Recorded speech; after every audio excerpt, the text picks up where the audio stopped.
Bonjour tout le monde et bienvenue à Urgence économique.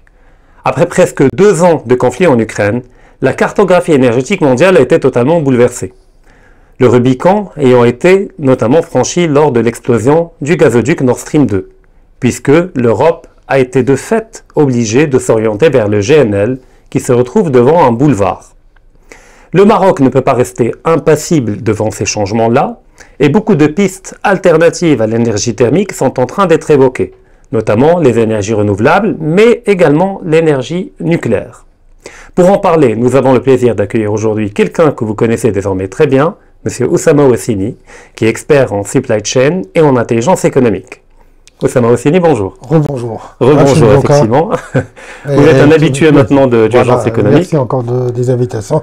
C'est toujours un plaisir de débattre avec vous. Tout le plaisir est pour nous, parce qu'à chaque fois, vous nous apportez des éclairages alternatifs qu'on n'a pas l'habitude d'entendre dans les émissions un peu mainstream, qui nous rabattent à chaque fois les mêmes pistes et les mêmes lectures. Franchement, j'en ai assez de la logique du bien-être, du devoir-être. Tout à fait. Voilà. Alors, pourriez-vous nous faire un topo relativement rapide de la situation énergétique mondiale actuellement ? Bon, comme nous l'avons déjà dit lors des différentes émissions que nous avons eues ensemble, nous savons depuis que le pipeline du pétrole russe n'alimente plus l'Europe, nous avons remarqué qu'une évolution du prix du raffinage qui est passé de $20 à $60. Nous avons appris aussi que maintenant, le gaz a augmenté le prix, surtout le gaz de GNL, parce que du moment qu'il n'y a plus de pétrole en Europe, on utilise le GNL. D'autant plus... Il n'y a plus de pétrole et le gaz russe. Tout à fait, les deux. Donc on est passé à du pétrole par bateau qui revient encore plus cher. Tout à fait, les tankers. Et en plus, qui doit être raffiné ailleurs, parce que le pétrole, les sociétés de raffinage qui existaient en Europe étaient spécifiques au pétrole russe. Oui. Donc, comme il n'y a plus de pétrole russe, donc les raffineries ne tournent plus. Le gaz, le pipeline, donc on commence à importer du GNL. Des États-Unis principalement, et du Qatar dans une moindre mesure. Oui. Ensuite, et d'Espagne aussi. Oui.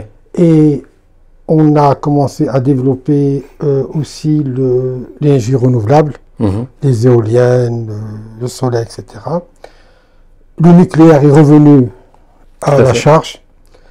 Autre chose aussi, il faut comprendre que, comme je vous ai dit avant, au niveau des Seven Sisters, les 7 grosses compagnies mondiales, ils investissaient approximativement 300... Parlez du pétrole. Du pétrole, oui. Le pétrole, le gaz, c'est la même chose. D'ailleurs, les prix sont corrélés, effectivement. Effectivement.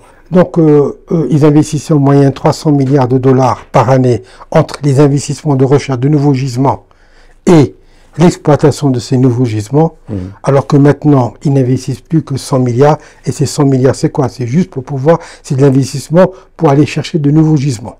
Juste les identifier, mais pas les exploiter. Pas de forage, pas de... Voilà. Et après, il y a encore 80% de l'énergie fossile qui est encore sous le sol. Tout à fait. D'ailleurs, on parle du pôle Nord, qui contiendrait des gisements énormes. Effectivement, contrairement à ce qu'on dit, le pic pétrolier, c'est un pic de production, pas de ressources naturelles. C'est l'offre et la demande. C'est l'offre et la demande. Les pics, tu pouvez même remarquer, si on prend l'historique du pétrole, des cours de pétrole, il y a des cycles de 30 ans. Par exemple, si vous prenez le pic, le prix le plus bas, les trois derniers, il y a celui de 1950, ensuite il y a celui de 1980, ensuite de 2010, le prochain plus bas, c'est 2040. Donc je donne une idée de ce qui va se passer entre 2020 et 2040. Donc là, on est encore dans une phase à des prix élevés. Ça va encore plus et puis on va entamer une descente pour se diriger vers 2040. Donc peut-être à partir de 2035. Voilà. Et je dirais même sur les gisements, les investissements, il y a un seul pays qui a non seulement investi pour la découverte de nouveaux gisements, mais aussi il a investi dans l'exploitation de nouveaux gisements. Le seul pays au monde, c'est les Russes. Et c'est la raison, quelque part aussi, de ce conflit qu'il y a entre l'Ukraine et la Russie. Je l'explique autrement. Donc il y a un soubassement énergétique. Derrière tout ça, il y a un positionnement énergétique. Et je vais l'expliquer d'un point de vue mondial. Si on prend le PIB de 2020, surtout avant on était à 65 000 milliards de dollars. PIB mondial. PIB mondial. Oui. De 65 000 milliards de dollars. En 2030, on sera dans les 130 000 milliards de dollars. sur ces 130 000 milliards de dollars, 50% de cette richesse proviendra soit de l'IA, de l'intelligence artificielle, soit de l'industrie 4.0. Donc, comme on sait très bien que l'industrie 4.0 ou l'IA, c'est des industries à forte consommation énergétique. Notamment pour les serveurs. Voilà. Je prends un cas très simple, le chat GPT qu'on a tous connu, avant même d'avoir ce succès, la facture électrique tournait approximativement à 50 millions de dollars par mois. Et là, on parle d'une entreprise. D'une entreprise. Tout à fait. Voilà. Donc, comme le gâteau qu'on avait dit la dernière fois dans l'émission, il est défini, la question qui reste maintenant, quelle est la part, la guerre qui est actuellement, c'est quelle est la part que chacun prendra de ce gâteau des 130 000 milliards de dollars. Pour pouvoir avoir la plus grosse part du gâteau, il faut qu'on ait une maîtrise énergétique. Tout à fait. Donc, la question de ce conflit entre l'Ukraine et la Russie, il y a deux options. Soit c'est l'Ukraine qui gagne. Enfin, l'Ukraine, l'OTAN. L'OTAN ou l'Occident gagne. À ce moment-là, effectivement, l'énergie renouvelable aura de beaux jours devant elle. Par contre, si les Russes gagnent, rebolote pour le thermique. Pour le thermique, au revoir, sauvons le oui, l'ourson, sauvons la planète. D'ailleurs, on voit déjà qu'il y a globalement deux blocs économiques, en tout cas pas encore géopolitiques, qui se constituent et qui pourraient être intégrés dans votre lecture énergétique. C'est qu'il y a les BRICS, qui demeurent attachés au pétrole, gaz, et de l'autre côté, le monde occidental avec les États-Unis, qui pousserait plutôt vers le renouvelable. Alors pourquoi les États-Unis pousseraient vers le renouvelable? Parce que c'est très simple. Sachant que voilà, toute leur domination a souvent été fondée en grande partie sur la maîtrise du pétrole mondial. Malheureusement, ou heureusement, ça dépend pour chacun, c'est qu'au niveau russe, aux États-Unis, l'énergie fossile, ils en ont encore pour 5-10 ans maximum. Parce que, comme vous savez très bien, aussi bien que le gaz de schiste ou le pétrole de schiste, sa durée de vie du puits, c'est seulement les 2-3 premières années. Tout à fait. Parce que dans les 2 premières années, tu as déjà épuisé plus de 50% de ton... Et puis il y a des problèmes écologiques, des problèmes de rentabilité qui sont très chers. Voilà. Et comme je dis très souvent, en guerre économique, la question, ce n'est pas de gagner les parts de marché, mais de créer le marché. Donc, pour pouvoir créer le marché, donc gagner le marché, il faut qu'ils se positionnent au niveau de l'énergie renouvelable, sachant qu'au niveau énergie fossile, ils n'ont plus la main.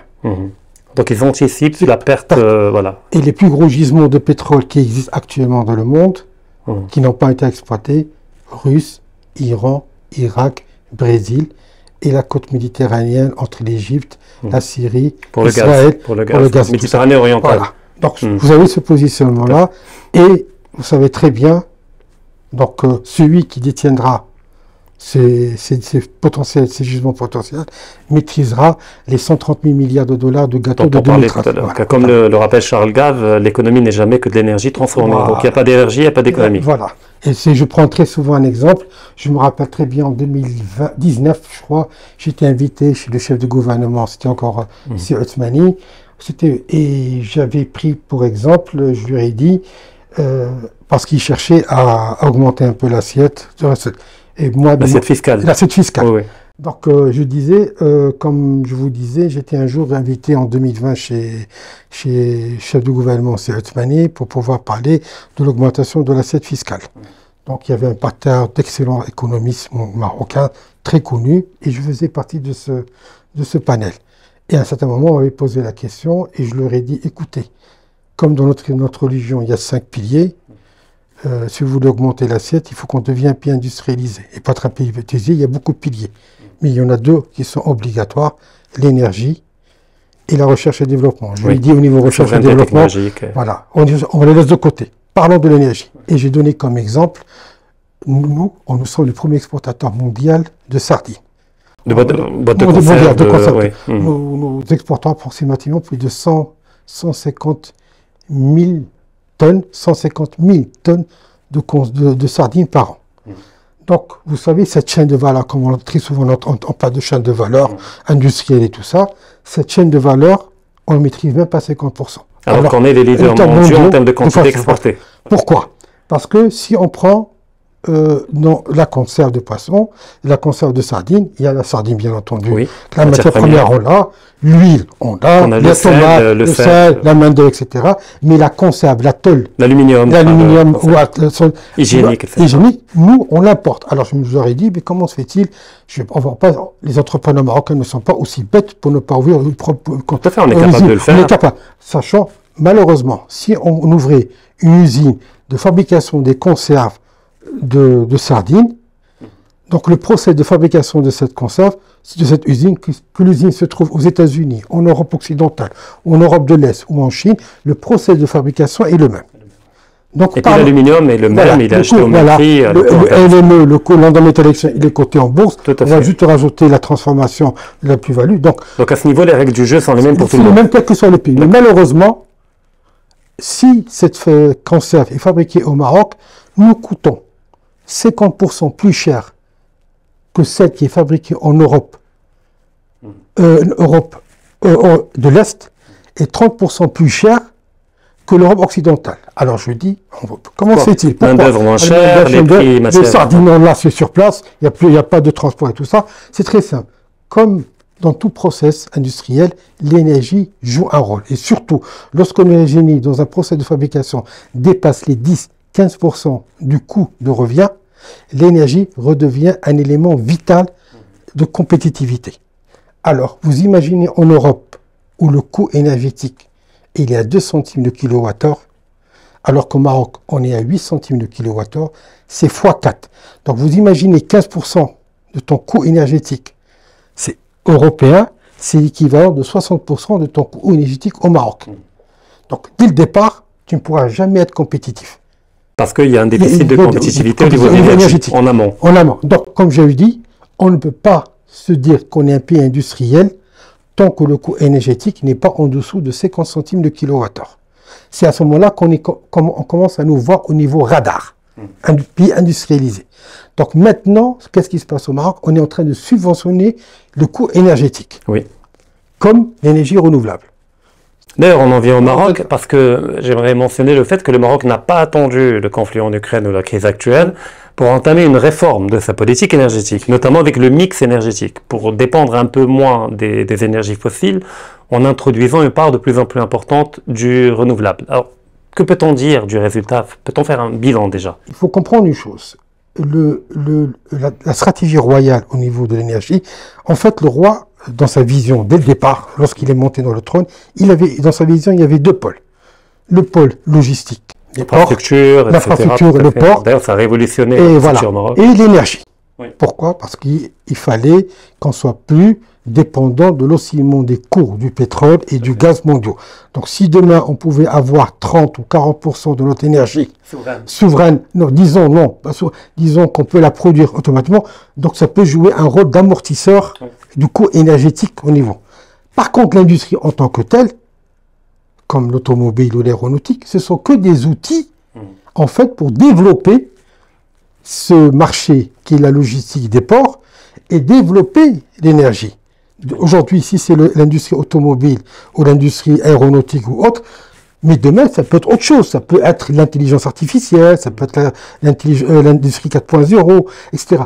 L'industrie en tant que telle, c'est qu'un moteur de justifier le développement de ces 2 pôles stratégiques de la vision royale. De l'infrastructure et de l'énergie. L'énergie. Maintenant, au niveau énergétique, je tirais la ligne personnellement. Au niveau éolien, j'y crois pas beaucoup et j'y croyais pas beaucoup. Et même le PDG actuel de Siemens l'a dit dans un article de Washington Post. Il a dit que dans notre coût d'entretien, 65% n'avaient pas été modélisés. Donc toutes les études de rentabilité de l'éolienne ont été faussées par le fait qu'on n'a pas intégré les coûts d'entretien et les frais, etc. Donc en fait, c'est beaucoup moins rentable que ce qu'on nous dit. Et j'irai même plus loin. Je prends un exemple de l'Espagne, c'est nos voisins à côté. Oui. Il y a Gamesa et Acciona Energética. Si prenez leur cours de 1990, le cours en bourse, et le cours actuel, il est le même. Depuis l'arrêt des subventions, le cours a chuté de 80%. Et ça, ce n'est rentable que parce que l'État qui paye derrière la différence. Tout à fait. Donc techniquement, c'est pas rentable du tout. Maintenant, au Maroc, pourquoi je suis d'accord et je voudrais toujours qu'on ait de l'énergie solaire? Pour une seule raison, c'est comme je t'ai toujours dit, nous avons un problème de balance commerciale. Oui.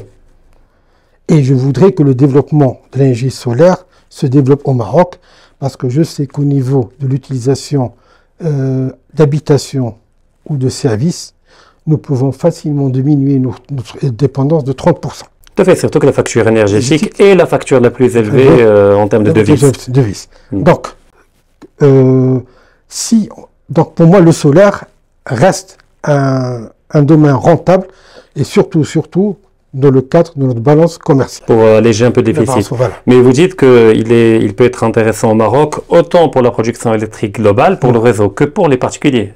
Surtout pour les particuliers. Parce qu'il peut être démocratisé, ce qui est le cas du pétrole ou du gaz. Parce que vous savez très bien que plus de 50% de la consommation énergétique, ou même plus, elle est faite au niveau de la consommation Tout à fait, les foyers d'habitation. Tout à fait. Tout à fait. Donc déjà à ce niveau-là, on peut avoir un gain énorme. Et bien aussi, il faut que le Maroc se positionne au niveau technologique. Comme vous savez très bien que les panneaux solaires, l'énergie solaire, la recherche et développement, elle est encore à l'état embryonnaire. C'est le moment ou jamais de se positionner pour pouvoir développer.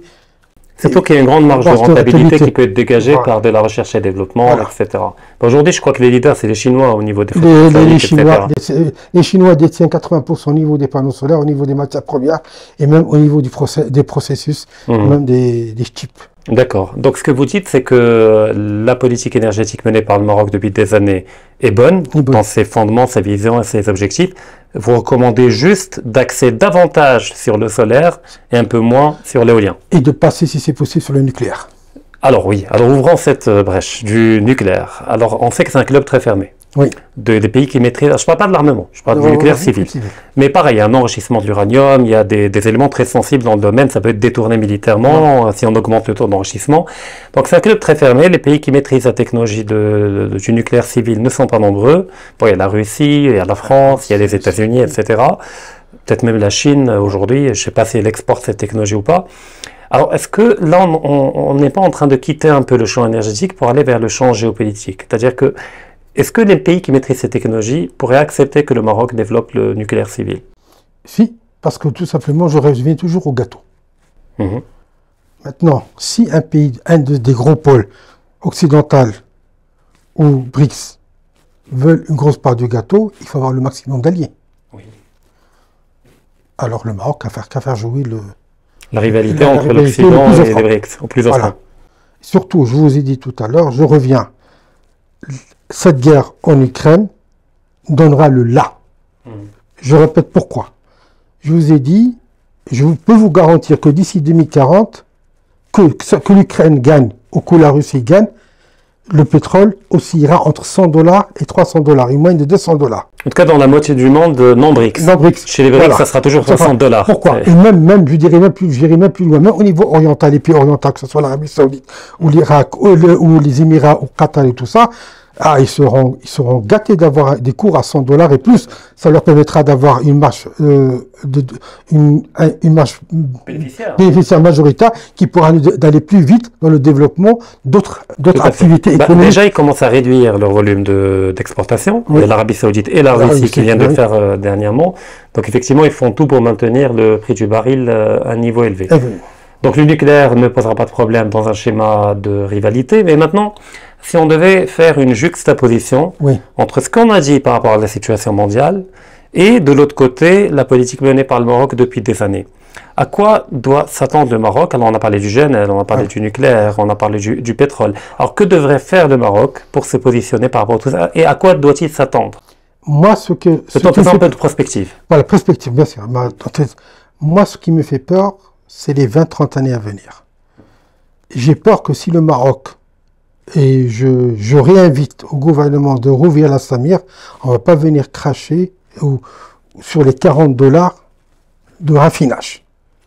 Et comme je vous ai dit, au niveau de la conserve, voilà un exemple très simple que nous pouvons facilement maîtriser plus de 70 à 80% de la chaîne de valeur de la casse, on ne maîtrise même pas 50%, alors que nous sommes les premiers exportateurs mondiaux. Ça manque à gagner. Ça me fait penser aussi un peu à l'OCP aussi. Ça peut créer des emplois, ça peut créer un écosystème industriel, développer la métallurgie. Donc j'ai démontré par cet exemple au chef de gouvernement que sans énergie, on ne pourra jamais être un pays industrialisé. Donc je reviens, il faut qu'on se repositionne au niveau du pétrole et qu'on devienne un peu plus compétitif. Au minimum, en réhabilitant la Samir. D'accord. Sinon, je vous ai dit, sur les 20 années à venir, les prix oscilleront entre $100 et $300. Le problème, c'est que c'est les prix de toutes les énergies fossiles parce qu'elles sont corrélées. Donc, Non, j'irai même plus loin. le gaz monte. Non, j'irai même plus loin. Actuellement, avant, le cours, il était uniforme.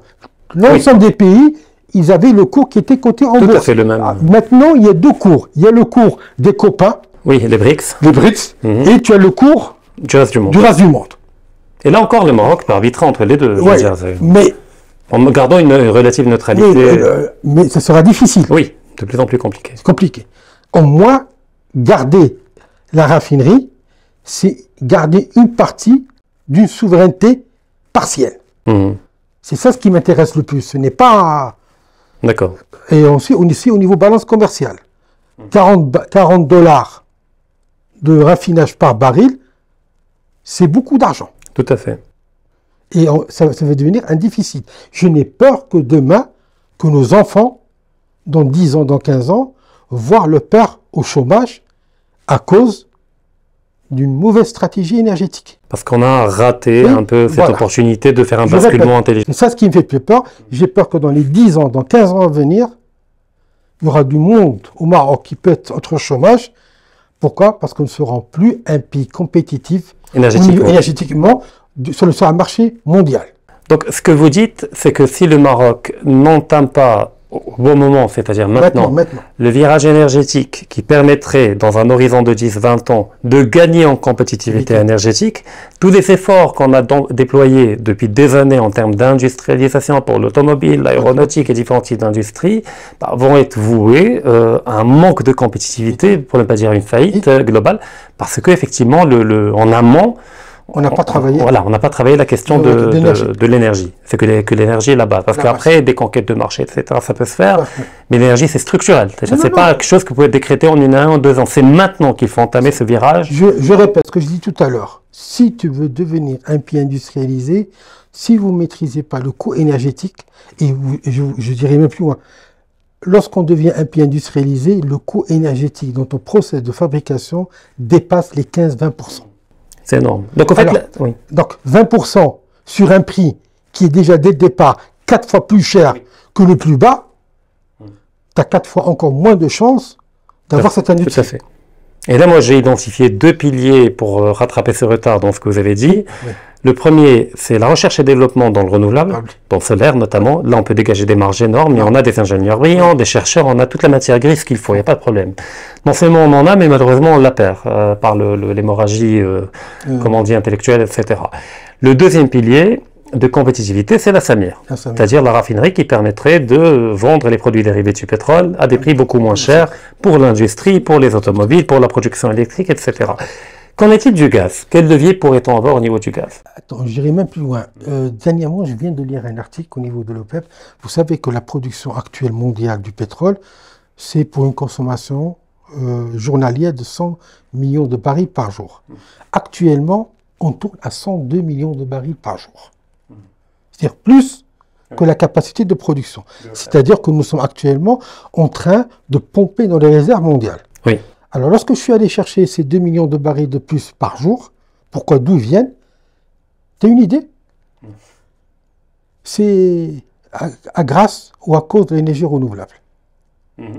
C'est-à-dire que lorsque nous créons de plus en plus de panneaux solaires ou d'éoliens, nous utilisons de plus en plus de pétrole au niveau chimique. Oui. Pour la matière utilisée. Donc maintenant, on consomme de plus en plus de pétrole au niveau chimique pour pouvoir subvenir aux besoins de l'énergie renouvelable. D'accord, ce qui est un peu paradoxal, parce que le but est de réduire la consommation de pétrole. Voilà. Et en plus, d'après l'OPEP, en 2028, c'est quoi? C'est dans 5 ans, on tournera entre 106 et 108 millions de barils par jour. Toujours à cause de l'énergie renouvelable? Toujours à cause de l'énergie. N'oublie pas, je vous dis, c'est 5 ans. Ok? Là, en tant qu'expert supply chain, je vais vous dire une chose. Juste pour mettre en place une station de pompage de pétrole, c'est entre 5 et 7 ans. Tu as une idée de ce qui va se passer durant ces 5 années? C'est que la demande sera supérieure à l'offre. Et je répète, et c'est la raison pour laquelle je vous parie que dans les jours et mois à venir, le pari oscillera au minimum entre 100 $ et au maximum 300 $. Donc dans un horizon de 4-5 ans. 4-5 ans. D'accord. Ça, c'est des chiffres. Je parle en termes de chiffres. C'est des tendances irrémédiables auxquelles on ne peut pas échapper. Voilà. Donc, le gouvernement a déjà une idée de ce qu'il attend. Donc, il vaut mieux ne pas attendre 4 ans pour reparler de la Samir et plutôt en reparler maintenant dans une démarche prospective. Et ne pas être devant la politique du fait accompli de... Allez, je vous ai dit, maintenant, on parle du renouvelable et on consomme beaucoup plus de pétrole. Oui, oui, oui. Voilà. Alors, maintenant, le gaz naturel. Alors, il est question au Maroc de créer des stations de regasification du GNL, qui va être importé de nos partenaires espagnols. Enfin, espagnols, peut-être pas, parce qu'il y a le gazoduc en plein versé. Tout à fait, mais des États-Unis, du Qatar, etc. Alors, pensez-vous que ça vaut la peine, que ça en vaille la peine? Personnellement, non. La raison est très simple. Je vous ai dit, tout dépend de la sortie de cette guerre qui est entre l'Ukraine et les Russes. Mais bon, on ne peut pas attendre en même temps jusqu'à voir le dénouement puis mener une politique énergétique. Non. C'est-à-dire, non, même avec le déroulement, je vous ai dit, que l'Ukraine gagne ou que la Russie gagne, le résultat il est le même. Parce que, comme je vous ai dit, les investissements ne sont pas assez suffisants, au niveau pétrole aussi, au niveau gaz. Et même si au niveau renouvelable, tu auras besoin du gaz et du pétrole. Bien entendu. Transformé en matière première. Voilà. Donc, au niveau du gaz, quelle que soit la situation, pour moi, je GNL, il faut aller en consommation, il faut consommer à dose homéopathique. Je m'explique pourquoi. Si on fait trop d'investissements au niveau des plateformes de stockage de GNL et de regasification, je crains très fort que dans les 5 ans, 10 ans à venir, le gaz sera tellement pas cher qu'on n'arrivera plus à rembourser l'investissement. J'ai peur qu'on arrive dans le même problème qu'il y a eu au niveau nord. Alors pourquoi le prix du gaz s'effondrerait? Parce que tout simplement, les Russes ou le côté BRICS, comme ils voudront, s'ils gagnent, ils voudront que l'énergie fossile garde la même mise sur l'énergie qui sera utilisée pour les 130 000 milliards de dollars de PIB mondial, de 2030. Donc ils essaieront de garder un cours assez bas, qui soit plus concurrentiel que l'énergie. D'accord, pour une forme de dumping énergétique pour tuer le renouvelable. Et les autres vont tenter de faire la même chose. Donc s'il faut le renouvelable, donc automatiquement au niveau gaz GNL, il faut se positionner en tant qu'enfant que avoir le minimum pour pouvoir effectivement l'utiliser comme une bouée de sauvetage. Et comme une variable d'ajustement. Voilà, comme au niveau du renouvelable. D'accord. Et si jamais c'est l'Occident qui gagne, pourquoi le gaz baisserait? Parce que le renouvelable sera plus en fonctionner. Je prends un exemple très simple maintenant. Actuellement, il y a les 17 éléments que l'ONU a mis en place. Entre autres, l'énergie renouvelable. Et tu sais que très bien au niveau de l'ONU, ils ont interdit aux banques de prêter à l'investissement ou à l'exploitation des énergies fossiles. Et ils n'ont le droit que de prêter à des investissements renouvelables. Voilà. Et puis aujourd'hui, avec tout le discours écologique, il y a des notations qui sont données, il y a tout un marketing à entretenir. Et je dirais même plus loin. Vous savez, moi, personnellement, lorsqu'on parle d'énergie renouvelable, comme je vous ai dit, l'Occident, dans les 5-10 ans, ils n'auront plus d'énergie fossile. L'énergie renouvelable, s'ils prennent le dessus, ça veut dire quoi? C'est plus la peine d'exploiter, de chercher, d'exploiter déjà les 80% qui existent déjà. Tout à fait. Tout à fait. Donc on est vraiment dans un clash des titans à tous les niveaux, mais le soubassement premier demeure l'énergie. Au fait, quelque part, on a un Occident, en tout cas les États-Unis, qui est en train de perdre leur énergie fossile, se rabattent sur le renouvelable, alors maquiller toujours idéologiquement ce discours d'écologie, sauver la planète, etc. Mais en fait, c'est juste un plan B. Et de l'autre côté, on a des pays qui ont toutes les ressources à l'infini au niveau fossile, la Russie, l'Iran, l'Irak, les BRICS, etc., qui n'ont pas envie de perdre, tout à fait, qui n'ont pas, le Brésil, peut-être même Venezuela à terme, qui n'ont pas envie de perdre cette manne du point de vue stratégique et qui feront tout pour combattre le renouvelable.